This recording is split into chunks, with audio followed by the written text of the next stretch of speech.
Good morning. मार्गी morning. आज 18 February 2021 आपण UPSC MPSCच्या पूर्वपरीक्षा मुख्य परीक्षेच्या अनुषंगाने ज्या महत्त्वाच्या न्यूज आहेत, मग ती न्यूज कशी वाचायची आणि त्या न्यूजमधला महत्त्वाचा कंटेंट जो आहे तो काय आहे, आपण आजच्या 18 फेब्रुवारीच्या न्यूजमधले द इंडियन एक्सप्रेस, हिंदू, जे रिजनल पेपर्स आहेत महाराष्ट्र टाइम्स आणि लोकसत्ता यातले महत्त्वाचे आर्टिकल्स आपण बघणार आहोत. तर सुरुवात करत असताना आपण हिंदू या न्यूजपेपरपासून करतोय. तर न्यूज अशी आहे की India gifts 2 lakh vaccine doses to UN peacekeepers. म्हणजे भारताने युनायटेड नेशन संयुक्त राष्ट्रसंघाच्या पीसकीपिंग शांतता ठेवण्याची जी संघटना आहे म्हणजे UN पीसकीपिंग फोर्स जी आहे त्यांना 2 लाख वॅक्सिनचा पुरवठा केलेला आहे. तर आता ह्या न्यूजमध्ये आपल्याला काय बघावं लागेल की UN पीसकीपिंगचं कार्य काय आहे, त्याची स्थापना कधी झालेली आहे आणि ते कोणकोणत्या क्षेत्रामध्ये काम करतं. कारण की आता वॅक्सिन त्यांना दिले म्हटल्यानंतर ते आरोग्य क्षेत्रामध्ये पण काम करतं का. मग त्याच्यानंतर त्यात आणखी एक महत्त्वाचा मुद्दा आहे की UNSCचं रेझोल्युशन 2532 म्हणजे 2532 रेझोल्युशन आहे, हे 2020ला झालेलं आहे जुलैमध्ये. मग ते रेझोल्युशन काय आहे, मग त्या रेझोल्युशनमध्ये त्यांनी काय तरतुदी केलेल्या आहेत किंवा त्या रेझोल्युशनमध्ये त्यांनी काय ठराव मांडलेले आहेत हे या न्यूजमध्ये आपल्याला बघावं लागेल. मग आता ते रेझोल्युशन 2532 काय आहे, appeal for global ceasefire maintenance of international peace and security. म्हणजे पॅन्डेमिकच्या काळामध्ये जे सीजफायर त्यांनी करायला सांगितलेले आहेत आणि आंतरराष्ट्रीय स्तरावरती जे काही बॉर्डर डिस्प्यूट्स असतील किंवा आता सेंट्रल एशियामध्ये बरेचसे कॉन्फ्लिक्ट्स चालू आहेत किंवा आता युक्रेन आणि रशिया त्या बॉर्डरवरती बरेचसे कॉन्फ्लिक्ट्स आहेत किंवा साऊथ अमेरिकेमध्ये काही कॉन्फ्लिक्ट्स आहेत, आता मेक्सिकोच्या बॉर्डरवरती कॉन्फ्लिक्ट्स आहेत. ह्या याच्यामध्ये त्यांनी तिथं शांतता ठेवण्यासाठीचं आवाहन केलेलं आहे ह्या 2532 रेझोल्युशनच्या अंतर्गत. मग आता UN पीसकीपिंगचं आणखी आपल्याला जर बघायचं असेल तर हॉटेल रवांडा नावाचा एक मध्यंतरी मूवी चांगला येऊन गेला आहे बघा. त्याच्यामध्ये एक आर्ग्युमेंट आहे की ते हॉटेलचा मॅनेजर असतो, मग त्याच्यामध्ये तो UN पीसकीपिंगच्या अधिकाऱ्याशी बोलत असतो. मग तो म्हणतो की शांतता प्रस्थापित करण्यासाठी काहीतरी करा. मग तो UN पीसकीपिंगचा अधिकारी जो असतो, पीसकीपर्सचा अधिकारी, तो म्हणतो की we are peacekeepers, we are not a peace makers. त्यामुळे UN पीसकीपिंगचं एक्झॅक्ट हे काय आहे की त्याचं वर्क काय आहे, मग ते काय करतं, कुठल्या अनुषंगाने काम करतं हे आपल्याला त्या दृष्टिकोनातून बघावं लागेल. त्या अनुषंगाने आपल्याला न्यूज फार महत्त्वाची आहे. त्याच्यावरती मग इंडिया पीसकीपिंग फोर्सचा एक आपल्याला 1988ला प्रश्न विचारलेला आहे की IPKF able to achieve goal set before it. म्हणजे जे श्रीलंकेच्या कॉन्टॅक्समध्ये तो प्रश्न विचारला होता की श्रीलंकेमध्ये इंडिया पीसकीपिंग फोर्स पाठवलेली होती आणि सेंट्रल एशियामध्ये पण बऱ्याच वेळेला आपण पाठवलेले आहे किंवा आफ्रिकन कंट्रीजमध्ये बऱ्याच वेळेला इंडियन पीसकीपिंग फोर्स पाठवलेले आहेत. त्या अनुषंगाने तो 88ला प्रश्न विचारलेला आहे. 2000 साली इंडिया आणि श्रीलंका रिलेशन्सच्या संदर्भातली पीसकीपिंग फोर्स आर्ग्युमेंट काय आहे, हा 2000 सालचा प्रश्न आहे. मग त्या अनुषंगाने न्यूज आपल्याला महत्त्वाची आहे. आता पुढची न्यूज जी आहे ते डोंट सर्टिफाय की bills as a money bills, Congress writes to Om Birla. म्हणजे स्पीकरला काँग्रेसकडून एक पत्र लिहिण्यात आलेलं आहे की असं कोणतेही बिल तुम्ही मनी बिल म्हणून ते सर्टिफाय करू नका, कारण की स्पीकरला अधिकार असतात की कोणतं बिल हे मनी बिल आहे ठरवण्याचे. मग त्याचे आर्टिकल्स कोणते आहेत, मग आर्टिकल 109 आहे का किंवा आर्टिकल 110 आहे, म्हणजे 110 आर्टिकल जे आहे ते मनी बिल्सच्या संदर्भातलं आहे. मग त्या 110 आर्टिकलमधल्या तरतुदी काय आहेत, मग मनी बिल्सला राष्ट्रपती हे त्याचा ॲसेंट रोखून धरू शकतात का, हे आपल्याला त्या अनुषंगानं बघावं लागेल. मग राज्यसभेचे काही मनी बिल्सच्या संदर्भात हे आहेत की अधिकार आहेत की मनी बिल राज्यसभेमध्ये गेल्यानंतर, लोकसभेमध्ये पारित झाल्यानंतर राज्यसभेमध्ये गेलं, मग त्याच्यानंतर राज्यसभेला ते हे करता येतं का, त्याच्या अमेंडमेंट्स सुचवता येतात का रेकमेंडेशन करता येतात का, ते 14 दिवसाच्या आतच त्यांना ते द्यावं लागतं, अदरवाईज ते 14 दिवसानंतर दिलं तर ते पारित झालेलं असं समजलं जातं. मग त्या अनुषंगानं आपल्याला आर्टिकल 110, आर्टिकल 109 बघावं लागेल. आणि आधारचा एक हे आहे, केस आहे आधारच्या संदर्भातली, ते आधार ॲज अ मनी बिल म्हणून ते मांडलेलं आहे. मग त्याच्यावर ते आर्ग्युमेंट्स काय होते सुप्रीम कोर्टचे ते आपल्याला ह्यामध्ये बघावं लागेल. मग ह्याच्यावरती मनी बिलचा 1999ला प्रश्न आलेला आहे. मनी बिल, ते डायरेक्ट मनी बिल त्यांनी विचारलेलं आहे की money bill dispute which decision is final. म्हणजे मनी बिल कोण फायनल करतं आणि त्याच्या संदर्भातले आर्ग्युमेंट्स काय आहेत राज्यसभा आणि लोकसभेचे, म्हणजे त्यात ते राज्यसभेचे अधिकार काय आहेत आणि लोकसभेचे अधिकार काय आहेत. मग त्या अनुषंगानं आपल्याला मनी बिल हे फार महत्त्वाचं आहे. या आर्टिकलमधलं मनी बिलचा जो उल्लेख केलेला आहे त्यांनी ते आपल्याला फार महत्त्वाचं आहे. त्यानंतर पुढची न्यूज जी आहे ती आहे government denies link between Chardham project. म्हणजे आता उत्तराखंडमध्ये जे हे झालेलं आहे मोठं, जे आता डिझास्टर आलेलं आहे की ते ग्लॅशियल लेक फुटल्यामुळे बराचसा तो चामोली डिस्ट्रिक्टमध्ये जो फ्लड आलेला आहे, मग त्याच्यामध्ये बऱ्याचशा लोकांचं हे गेलेलं आहे, म्हणजे मृत्यू झालेला आहे. मग त्याच्या संदर्भात सुप्रीम कोर्टनी, ऑनरेबल सुप्रीम कोर्टनी गव्हर्नमेंटला डॉक्युमेंट्स मागितले आहेत की एका NGOनी चारधाम प्रोजेक्टमुळं ते आताचं जे फ्लड सिच्युएशन निर्माण झालेलं आहे किंवा आता जो डिझास्टर जो आलेला आहे धरण फुटल्यानंतरचा किंवा तो ग्लॅशियल लेक फुटल्यानंतरचा, तर तो चारधाम प्रोजेक्ट मिळाला असं एक त्यांनी सुप्रीम कोर्टमध्ये याचिका दाखल केलेली आहे. मग त्याच्या अगेन्स्ट सुप्रीम कोर्टनी गव्हर्नमेंटकडे त्याच्यावरती डॉक्युमेंट्स मागले आहेत की ह्याच्यावरती तुमचं काय म्हणणं आहे. मग ह्या न्यूजमध्ये आपल्याला बघावं काय लागेल की चारधाम प्रोजेक्ट काय आहे, मग ते कनेक्शन कशा कशाचं आहे, तो 899 किलोमीटरचा आहे का, मग ह्याच्यामध्ये गंगोत्री, यमुनोत्री, केदारनाथ, बद्रीनाथ हे ह्यांना कनेक्ट करतं चारधाम प्रोजेक्ट. मग ह्याच्यामध्ये मिनिस्टर ऑफ डिफेन्सचे पण काही आर्ग्युमेंट्स आहेत की मिनिस्टर ऑफ डिफेन्स म्हणतं की आम्हाला हिमालयन फीडर रोड्स आम्हाला तिथे विस्तार करायचा आहे. ह्याचं कारण काहीतरी बॉर्डर सिक्युरिटी आपल्याला मेंटेन करण्यासाठी किंवा भारताचा तिथला मिलिटरी प्रेझेन्स वाढवण्यासाठी बॉर्डरवरचा हे आम्हाला तिथले रोड डेव्हलप करणं गरजेचं आहे, असं एक मिनिस्टर ऑफ डिफेन्सचा आर्ग्युमेंट आहे. त्या अनुषंगानं आपल्याला हे बघावं लागेल. मग चारधाम काय आहे, याच्यामध्ये गंगोत्री ग्लॅशियल कुठं आहे त्याचं आपल्याला जॉग्राफिकल लोकेशन बघावं लागेल त्याच्यामध्ये. मग यमुनोत्री कुठं आहे, मग आपण त्याच्यामध्ये अलकनंदा रिव्हर आहे किंवा भागीरथी रिव्हर आहे त्याच्या कॉन्फ्लुएन्स म्हणून त्याला गंगा म्हणतात का, मग अलकनंदा रिव्हरचा उगम कुठं आहे, मग त्याच्यानंतर कर्णप्रयाग कुठं आहे, मग देवप्रयाग कुठं आहे, मग गंगा आणि यमुनेचा संगम कुठं आहे, अलाहाबादला आहे का. मग ह्या गोष्टी आपल्याला त्या अनुषंगानं बघाव्या लागतील. मग त्याच्यानंतर पुढची न्यूज जी आहे ती आहे GS2च्या अंतर्गत आपण ती बघू शकतो, structure, organisation, function of executive. मग याच्यामध्ये cabinet approve PLI plans for telecom, म्हणजे कॅबिनेट कमिटीने एक PLI नावाची स्कीम लॉन्च केलेली आहे. मग त्या PLI स्कीममध्ये प्रोडक्शन लिंक्ड इन्सेंटिव्ह नावाची स्कीम आहे. मग त्या स्कीममध्ये त्यांनी काय केलेलं आहे की टेलिकॉम सेक्टरच्या संदर्भातली स्कीम आहे, which aims to make India a global hub for manufacturing telecom equipment. म्हणजे टेलिकॉम इक्विपमेंटमधलं इंडिया हे एक मोठं मॅन्युफॅक्चरिंग हब बनवण्याचं त्या स्कीमचं उद्दिष्ट आहे. मग ह्याच्यामध्ये ते काय करतात की एप्रिल 2021 पासून ती स्कीम लागू होणार आहे. ह्याच्यासारखीच एक त्यांनी कॅबिनेट कमिटीने एक अप्रुव्हल केलेली स्कीम इन द सेन्स काय की मोबाईलचे जे चिप्स असतात त्याच्या मॅन्युफॅक्चरिंगसाठी त्यांनी अशीच एक स्कीम लागू केलेली होती 2019 मध्ये. मग त्या धर्तीवरती त्यांनी टेलिकॉम सेक्टरमधले जे अँटेनाज असतील किंवा टॉवर्स जे आहे त्याचं मॅन्युफॅक्चरिंग असेल, ह्या सर्व गोष्टींचं मॅन्युफॅक्चर ह्या स्कीमच्या अंतर्गत होणार आहे. आणि ह्याच्यामध्ये ते MSME सेक्टर जो आहे, मग ज्यांची उलाढाल 10 कोटीच्या आसपास आहे वार्षिक, त्यांना ते 1% इन्सेंटिव्ह देणार आहेत का. मग ज्यांची उलाढाल 10 कोटीपेक्षा जास्ती आहे मग त्यांना इन्सेंटिव्हचे स्लॅब कसे असतील ह्याच्यामध्ये आपल्याला हे बघावं लागेल. मग ह्या स्कीमच्या अंतर्गत आपल्याला डिरेक्टली आणि इनडायरेक्टली 40,000 एम्प्लॉयमेंट जनरेशनचं उद्दिष्ट आहे. म्हणजे प्रत्यक्ष आणि अप्रत्यक्षरित्या ते 40,000 रोजगार निर्मितीचं उद्दिष्ट ते ठेवतात त्याच्यामध्ये. मग ह्याच्यामध्ये प्रिव्हियस इयरला क्वेश्चन्स जर आपण बघितले तर डिपार्टमेंटलच्या संदर्भातले प्रश्न आहेत. मग त्याचे पर्पज विचारलेले आहेत एखाद्या स्कीम. आता त्यांनी विचारलं की PLI स्कीम आणि त्याचं पर्पज काय, असाच ॲस्पायर स्कीमवरती पण प्रश्न विचारून झालेला आहे आपल्याला. मग त्या अनुषंगानं आपल्याला न्यूज फार महत्त्वाची आहे. त्याच्यानंतर पुढची न्यूज जी आहे हे गव्हर्नन्स अंतर्गत आपण कव्हर करू शकतो. तर हे आर्टिकल जे लिहिलं आहे हिंदूच्या एडिटोरियल पेजवरचं आर्टिकल आहे, अरुण मायरा यांनी लिहिलेलं आर्टिकल आहे, poor state of Indian state. आर्टिकलचं हेडिंग असं आहे की poor state of Indian state. मग आर्टिकलमध्ये लेखकांचे आर्ग्युमेंट काय आहेत की हे आपल्या लॉकडाऊनच्या काळामध्ये स्टेट कशा पद्धतीनं काम करत राहिलेलं आहे किंवा हे सिस्टीम जे आहे, म्हणजे इंडियन कॉन्टेक्स्टमध्ये बघायचं झालं तर स्टेटचा रोल काय राहिलेला आहे आणि सिस्टीमचा रोल काय राहिलेला आहे. मग आपल्याला हे आर्टिकल का बघावं लागेल की आता आपण स्पर्धा परीक्षेचा अभ्यास करतोय आणि आपण सिस्टममध्ये काम करणार आहोत भविष्यामध्ये, त्यामुळे सिस्टम कशा पद्धतीची असली पाहिजे हे अरुण मायरांचं एक स्वतःचं त्यामध्ये आर्ग्युमेंट आहे. मग त्याच्यामध्ये त्यांनी बऱ्याचशा लेखकांचा आधार घेतलेला आहे, बऱ्याचशा लेखकांनी लिहिलेल्या पुस्तकाचा आधार घेतलेला आहे. मग त्याच्यामध्ये त्यांचं म्हणणं काय की पॅन्डेमिकच्या काळामध्ये सिस्टम आणि स्टेट हे कशा पद्धतीनं वर्क केलेलं आहे त्या पॅन्डेमिकच्या काळामध्ये. मग त्याच्यामध्ये ते काय म्हणतात की every system is perfectly design to produce the result in it's presently producing.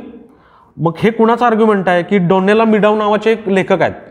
मग त्यांच्या पुस्तकातले त्यांनी काही उतारे उद्धृत केलेले आहेत त्याच्यामध्ये. मग ते काय म्हणतात की स्टेट हे इनफ्लक्स राहिलेलं आहे. मग आता स्टेट इनफ्लक्स हे आर्ग्युमेंट कोणाचं आहे, प्रतापभानू मेहतांनी त्याच्यावरती बरंचसं लिखाण केलेलं आहे की म्हणजे आत्ताचं राज्य हे दोलायमान झालेलं आहे, म्हणजे ते कोणत्याही क्षेत्रामध्ये ते फ्लक्स निर्माण झालेलं आहे का, म्हणजे राज्य त्याची स्वतःची कामं विसरलेले आहे का. असं एक त्यांचं ते आर्ग्युमेंट आहे त्याच्यामध्ये. मग आता ह्याच्यामध्ये ते काय म्हणतात की ब्युरोक्रेसी ही कशी असली पाहिजे, कारण की आपण वासातिक वारशातूनच आपली ब्युरोक्रेसी स्टील फ्रेम जे आहे, म्हणजे आपल्या सरदार वल्लभभाई पटेलनी जे इंडियन सिव्हिल सर्व्हिसेसला स्टील फ्रेम जे हे दिलेलं आहे, उपमा दिलेली आहे, मग ते स्टील आपण वासातिक वारशातूनच त्याचं पुढचं वहन करतोय का. मग त्याच्यामध्ये काहीतरी चेंजेस पाहिजेत, कारण की तुम्ही स्टॅटस को जर मेंटेन करत असाल तर चेंज कधी करणार आहात, असं ते अरुण मायरा आर्ग्युमेंट मानतात की सिस्टममध्ये हा चेंज त्यांनी अभिप्रेत केलेला आहे, की म्हणजे त्यांना अभिप्रेत काय आहे की त्या सिस्टममध्ये चेंज झाला पाहिजे, अदरवाईज ते कोणत्याच गोष्टी तुम्ही ह्या साध्य नाही करू शकणार.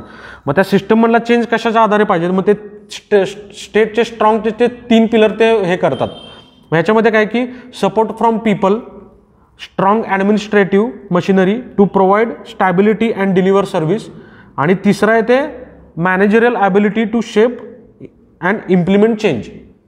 म्हणजे 3 पिलर मांडताना ते काय म्हणतात की सपोर्ट फ्रॉम पीपल म्हणजे लोकांकडून तुम्हाला तो त्याचं सपोर्ट हवा आहे.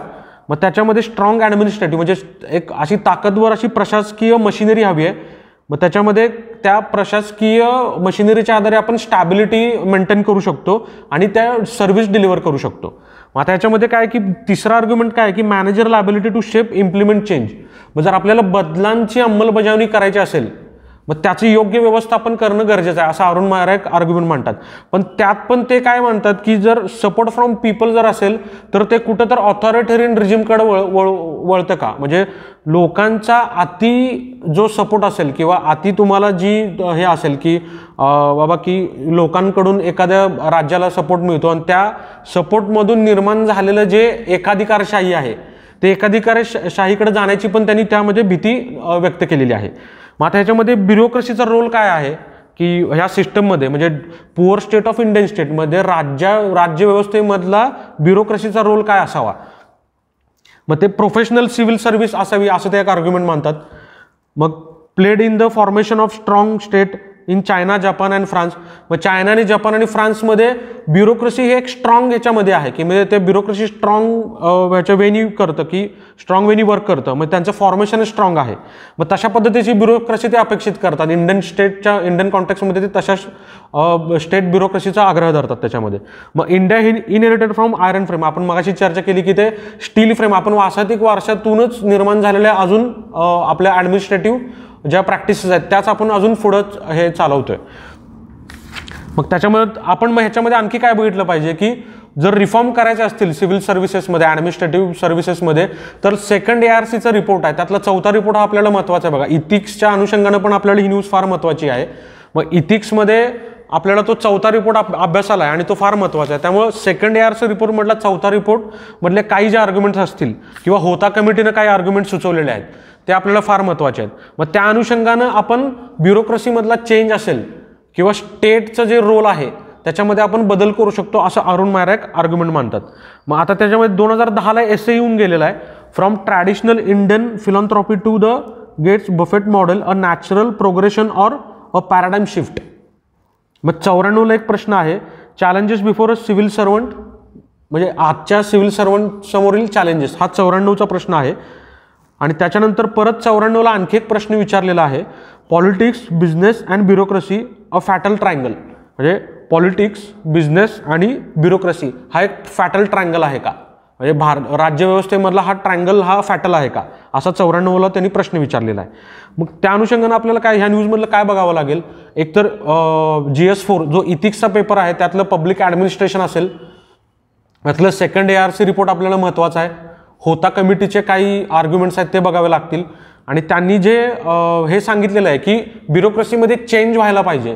मग त्यांनी जे 3 पिलर जे सांगितलेले आहेत की support from people, strong administrative machinery आणि managerial ability to shape implement change, managerial ability to shape and implement the change, हे 3 पिलर्स आपल्याला ह्या न्यूजमधले अतिशय महत्त्वाचे आहेत. त्यानंतर पुढची न्यूज जी आहे ती जेंडर वुमन एम्पॉवरमेंट GS2च्या अंतर्गत न्यूज आहे. प्रिया रामानींची केस जी झालेली आहे बघा आता की त्यांना दिल्ली मॅजिस्ट्रेल सेशन कोर्टने आता त्यांना ती बेल ग्रँट केलेली आहे. मग त्याच्यामध्ये woman has a right to, Delhi कोर्टचा आर्ग्युमेंट काय आहे की the woman has a right to put her grievances at any platform of her choice and even after decades criminal defamation case. हे SCचं रुलिंग आहे. मग ह्याच्यामध्ये right of reputation cannot be protected at the cost of the right of life and dignity of woman as guaranteed in the constitution. म्हणजे right of life article 21 जे आहे आपल्या संविधानामधलं article 21 जे आहे त्याचं महत्त्व याच्यामध्ये होतं. आणि अत्याचार जर 2003ला जर झाला असेल तर तुम्ही 2018, 19, 20च्या ह्याच्यामध्ये तुम्ही ती केस दाखल करू शकता, असं ते सुप्रीम कोर्टचं एक आर्ग्युमेंट आहे त्याच्यामध्ये, की महिलांवरती जर लैंगिक अत्याचार झाले असतील किंवा ह्युमिलेशन झालं असेल तर ते तुम्ही 2020मध्ये, पण 10 वर्षापूर्वी जरी तो अत्याचार झाला तर 2020मध्ये, कारण की ते ह्युमिलिएशन आहे. मग ते कोणता तरी ट्रॉमा आहे, ते एक तुमचा सायकोलॉजिकल ट्रॉमा त्याच्यामधून निर्माण झालेला असतो. त्यामुळे ते राईट टू लाईफ अगेन्स्ट तुम्ही ते 2020मध्ये पण 10 वर्षानंतर पण तुम्ही ते केस फाईल करू शकता, असं एक त्याच्यामध्ये आर्ग्युमेंट आहे. आता 2019ला या संदर्भात प्रश्न आहे की challenges for woman in India against time and space. म्हणजे महिलांसमोरील स्थळ काळ याच्या संदर्भातले जे काही चॅलेंजेस आहेत, म्हणजे त्यांच्यासमोरची आव्हानं आहेत, त्याच्या अनुषंगाने हा प्रश्न विचारलेला आहे. आणि 2014ला आहे, त्याच्या पूर्वीचा जो प्रश्न विचारलेला आहे, increasing sexual violence against woman suggest some innovative measures. म्हणजे ते हे करण्यासाठी, इरॅडिकेट करण्यासाठी तुम्ही कोणते मेजर सुचवू शकता. म्हणजे सेक्शुअल व्हायलन्स जे आहे, लैंगिक अत्याचार जे आहेत महिलांवरती होणारे, म्हणजे हे इन्क्रीजिंग सेक्शुअल हे आहेत व्हायलन्स, त्याच्या संदर्भात तुमचे आर्ग्युमेंट्स काय आहेत आणि ते मिटिगेट करण्यासाठी किंवा त्याला इरॅडिकेट करण्यासाठी तुमच्याकडे तुम्ही कोणते इनोव्हेटिव्ह मेजर सुचवू शकता, असा तो प्रश्न विचारलेला आहे. त्याच्यानंतर पुढची न्यूज जी आहे ती आहे लोकसत्तेमधली आहे. GS3 ह्या पेपर अंतर्गत आपण बघू शकतो, एन्व्हायरमेंट ह्या टॉपिक अंतर्गत. मग त्याच्यामध्ये आता ग्लासगोला आपली COPची 2026ची परिषद होते, म्हणजे conference of parties, UNFCC, united नेशनचं जे हे आहे क्लायमेट चेंजची परिषद जी आहे ती 2021मध्ये COP26 ग्लासगोला होते. तर आता आपल्याला ग्लासगो कुठं आहे बघावं लागेल. म्हणजे स्कॉटलंडमध्ये आहे का, म्हणजे इंग्लंडच्या वरच्या बाजूला आहे का, म्हणजे ग्रेट ब्रिटन जे म्हणतो, युनायटेड किंगडम, मग त्याच्यामध्ये स्कॉटलंड कुठं आहे, त्याच्यामध्ये ग्लासगो कुठं आहे, मग आपल्याला ती जॉग्राफी बघावी लागेल. मग आयर्लंड कुठे आहे, मग त्याच्यामध्ये मँचेस्टर कुठे आहे, लंडन मँचेस्टर इथे आहे का, मग बर्मिंगहॅम इथे आहे का, मग वरती स्कॉटलंड आहे का, ग्लासगो, मग त्याची जॉग्राफी आपल्याला बघावं लागेल. मग आता ह्याच्यामध्ये आपल्याला काय महत्त्वाचं आहे की क्लायमेट चेंजचे आर्ग्युमेंट्स काय आहेत. आता COP24 जी झाली होती, 24 पोलंडला कॅटोविसला झाली होती. मग त्याच्यामध्ये त्यांनी रूल बुकचा आग्रह धरला होता की पॅरिस करार झाला 2015ला, त्याच्यामधून जे आलेलं आहे की प्री इंडस्ट्रियल लेवलला जे तापमान जे होतं पृथ्वीचं 1.5 डिग्री सेल्सिअस म्हणजे 1.5 डिग्री सेल्सिअस जे होतं ते मेंटेन करण्यासाठी पॅरिस करारामध्ये त्यांनी काही हे केलेले आहेत, त्या आर्ग्युमेंट्स केलेले आहेत. मग त्याच्यासाठी जे रूल बुक जे आहे त्याचा आग्रह ह्या COP24 जी पोलंडला झाली कॅटोविसला, त्याच्यामध्ये ते आग्रह त्यांनी त्यामध्ये मांडण्यात आलेला आहे. मग आता COP25 जी आहे ती मॅद्रिदमध्ये झालेली आहे. मग ती ऑनलाईन झालेली आहे, कारण की ते पॅन्डेमिकच्या ह्याच्यामध्ये झाली असल्या कारणानं ती परिषद ऑनलाईन झालेली होती, ती मॅद्रिदला झाली होती. मग त्यातले आर्ग्युमेंट्स काय आहेत की स्टील ते पॅरिस करारातला केंद्रस्थानी ठेवून सगळ्या गोष्टींचे आर्ग्युमेंट्स मांडतायत. मग मध्यंतरी त्याच्यामधून USने विड्रॉव केलं होतं, म्हणजे ट्रम्पचं रेजिम होतं, ट्रम्प यांचं रेजिम जे होतं USमध्ये ते त्यावेळेला त्यांनी ह्या पॅरिस करारामधून त्यांनी विड्रॉन केलेलं होतं. आता स्टील बायडेन यांचं गव्हर्नमेंट आल्यानंतर त्यांनी परत पुन्हा पॅरिस कराराशी जुळवून घेण्याचं त्यांनी सुतोवाच केलेला आहे. त्यामुळं आपल्याला ह्या न्यूजमध्ये रूल बुक काय आहे, COP24 पोलंड कॅटोविसची जी परिषद झाली होती त्याच्यामधले आर्ग्युमेंट्स काय आहेत हे बघावे लागतील. पॅरिस करार जो झालेला आहे 2015मध्ये त्यातले त्यांचे महत्त्वाचे त्यांनी मुद्दे काय मांडले होते ते आपल्याला ह्या न्यूजमध्ये बघावं लागेल. मग आता ह्याच्यावरचे प्रश्न जर बघितले तर 2007ला प्रश्न आहे UN कॉन्फरन्स ऑन एन्व्हायरमेंट, 2017चा प्रश्न आहे क्लायमेट चेंजवरचा तो प्रश्न विचारलेला आहे, हाऊ इंडिया अफेक्टेड, म्हणजे क्लायमेट चेंजचा भारतावरती झालेला परिणाम, आणि UNFCC वरती डायरेक्ट प्रश्न विचारलेला आहे की UNFCC संघटनाचं कार्य काय, हा 2010चा प्रश्न आहे. त्यामुळे हे न्यूज बघत असताना आपल्याला त्यातलं पॅरिस करार, कॅटोविस परिषदमधले रूल बुकचे काय आर्ग्युमेंट्स आहेत आणि आता ग्लासगोची जी परिषद होणार आहे त्यातले काय आर्ग्युमेंट्स आहेत हे आपल्याला बघावे लागतील. त्यानंतर पुढची न्यूज आहे ती मटामधली आहे. मग त्याच्यामध्ये एस जयशंकर यांचं एक आर्ग्युमेंट आहे की लशीबाबत राष्ट्रवाद नको तर आंतरराष्ट्रीयवाद हवा. म्हणजे आपण आता पहिली न्यूज जी बघितली की भारत UN पीसकीपिंग फोर्सला ते 2 लाख वॅक्सिन देणार आहे. मग त्यातलेच काही यांचे लोकसत्तामध्ये आर्ग्युमेंट आहेत. जयशंकर काय म्हणतात की लशीबाबत म्हणजे वॅक्सिन डिप्लोमसी एक नवीन आता आपलं एक इव्हॉल्व्ह झालेलं आहे. आपल्या राजनयामध्ये वॅक्सिन डिप्लोमसी एक महत्त्वाची संकल्पना आहे. मग त्याच्यामध्ये आपण मालदीव्सला काही वॅक्सिन पुरवठा केलेला आहे, लॅटिन अमेरिकेमधलं तर ब्राझीलला दिलेला आहे, आफ्रिकन कंट्रीजमध्ये बऱ्याच कंट्रीजना आपण वॅक्सिन पुरवठा केलेला आहे. पण आता आफ्रिकन कंट्रीजचा आता डिलेमा काय आहे की आफ्रिकन कंट्रीजमध्ये आता अंगोला असेल, टांझानिया असेल, इथला जो व्हायरस जो आहे त्याचं स्वरूप बदललेलं आहे. त्यामुळं त्यांनी भारतातल्या काही लसी घेण्याचा नकार दिलेला आहे की आता तुम्ही तुमचा पुरवठा थांबा, कारण की SARS COVID-19चं आमच्याकडे दुसरं रूप आलं, त्यामुळे ह्या लस आमच्या इकडं तो प्रभावी ठरत नाही आहेत. त्यामुळे त्या अनुषंगानं पण आपल्याला वॅक्सिन डिप्लोमसीमधले अडथळे काय आहेत हे देखील आपल्याला बघावं लागेल ह्याच्यामध्ये. त्या अनुषंगानं हे UN पीसकीपिंगला आपण जे वॅक्सिन दिलेलं आहे ती पहिल्यांदा आपण न्यूज बघितली, ती फार महत्त्वाची आहे. एस जयशंकर यांचं आर्ग्युमेंट आहे. त्याच्यानंतर पुढची न्यूज जी आहे ही मटामधलीच आहे. त्याच्यामध्ये दिनविशेषच्या ह्या सदराखाली आपण ही न्यूज कव्हर केलेली आहे. मग 1946ला तो नाविक दलाचा उठाव झालेला आहे. रॉयल इंडियन नेव्हीची एक म्युटिनी झालेली आहे. मग आता ह्याच्यामध्ये आपल्याला बघावं काय लागेल की हिस्ट्रीच्या अनुषंगानं प्रिलिम्सला जर काय बघायचं असेल तर ह्याची क्रोनॉलॉजी विचारलेली आहे बऱ्याचदा की चलेजा उठाव 42चा कधी झालेला आहे. मग त्याच्यानंतर वैयक्तिक सत्याग्रहाला कोण बसलेला आहे. मग त्याच्यानंतर 46ला कॅबिनेट मिशन आलेलं होतं का, क्रिप्स मिशन कधी आहे, आणि हे रॉयल इंडियन नेव्हीचा उठाव. मग ह्या अनुषंगानं आपल्याला त्याची क्रोनॉलॉजी बघावी लागेल. मग ह्याच्यामध्ये 2011ला प्रश्न काही विचारलेले आहेत. Silent sequence of events in popular revolt 2011चा प्रश्न आहे. मग त्यानंतर डायरेक्ट 1946च्या रॉयल म्युटिनीवरती प्रश्न आहे. मग तो प्रश्न काय आहे की in royal Indian navy bring this significance, म्हणजे रॉयल म्युटिनी जी झाली आहे, इंडियन नेव्हीची म्युटिनी झाली आहे, त्याचा सिग्निफिकन्स काय आहे हा असा प्रश्न विचारला आहे, फ्रीडम स्ट्रगलमधला सिग्निफिकन्स. मग त्याच्यानंतर 2014चा एक प्रश्न आहे. Naval mutiny prove to be the last nail in coffin of British colonial aspirations in India. म्हणजे naval mutiny prove to be the last nail in coffin of British colonial aspirations in India हा 2014चा प्रश्न विचारलेला आहे. मग त्या अनुषंगानं आपल्याला ही न्यूज फार महत्त्वाची आहे. ह्याच्यामध्ये आपल्याला बघावं काय लागेल, 1946ची रॉयल इंडियन नेव्हीची म्युटिनी आहे. मग आपल्याला हे GSच्या जो प्रिलिम्सचा पेपर आहे त्याच्यामध्ये हिस्ट्री, मॉडर्न हिस्ट्रीचं जर क्रोनॉलॉजी आपल्याला महत्त्वाची यामध्ये बघावी लागेल. म्हणजे ते पहिला वैयक्तिक सत्याग्रह कुणी केला होता, 42चा उठाव कधी झालेला आहे, मग त्याच्यानंतर कॅबिनेट मिशन आलेलं आहे का, क्रिप्स मिशन आलेलं आहे का. मग त्या अनुषंगानं आपल्याला न्यूज फार महत्त्वाची आहे. मग त्याच्यानंतर पुढची न्यूज आहे रायगडचे त्रिमितीय पुनरुज्जीवन. म्हणजे महाराष्ट्र शासनानं एक प्रकल्प हाती घेतलेला आहे. रायगडचं जे मॅप जो आहे तो 3Dच्या ह्याच्यामध्ये ते बनवणार आहेत. मग त्याच्यामध्ये तो कसा बनवणार आहेत तर ते लिडार आणि GPR नावाच्या 2 त्या संकल्पना आहेत. मग त्या उपयोगात आणून ते त्याचं 3D जे प्रिंटिंग आहे ते रायगडचं ते करतील. मग त्याच्यामध्ये लिडार संकल्पना काय की लाईट डिटेक्शन अँड रेंजिंग, आणि GPR म्हणजे ग्राउंड पेनिट्रेटिंग रडार. मग आता ग्राउंड पेनिट्रेटिंग रडार ह्याच्यामध्ये मातीच्या थराखाली दबल्या जाणाऱ्या किंवा झाकल्या गेलेल्या जे वस्तूंचं ट्रॅकिंग हे GPR ह्या यंत्राच्या साहाय्याने ते करणार आहेत. आणि जर एखादी वस्तू जर ते ट्रॅकिंगमध्ये जर सापडली तर तिथं ते उत्खनन करणार आहेत. मग ते उत्खनन करत असताना आर्किओलॉजिकल सर्वे ऑफ इंडियाचे ते एक प्रकार आहेत की उत्खनन करण्याचे, हॉरिझॉन्टल असेल आणि व्हर्टिकल असेल. मग त्या आधारे ते तिथे वस्तू जे सापडतील त्या वस्तू सापडलेल्या ते जतन करून तिथलं ते 3D मॅपिंग ते करण्याचं त्यांचं एक उद्दिष्ट आहे. मग आता ह्याच्यामध्ये 2018ला डायरेक्ट प्रश्न आहे ह्याच्यावरती, safeguarding the Indian art heritage is the need of the moment discuss. म्हणजे भारतीय पुरातत्व आणि आर्ट अँड हेरिटेजचं हे करण्यासाठी, जतन करण्यासाठी तुम्ही कोणकोणत्या उपाययोजना करू शकता ह्याच्यावरती त्यांनी त्यांचा एक अभिप्राय विचारलेला आहे. मग हा त्यांनी तो 2018ला प्रश्न विचारलेला आहे. मग अशाच अनुषंगानं आपण उद्याच्या न्यूज कव्हर करणार आहोत.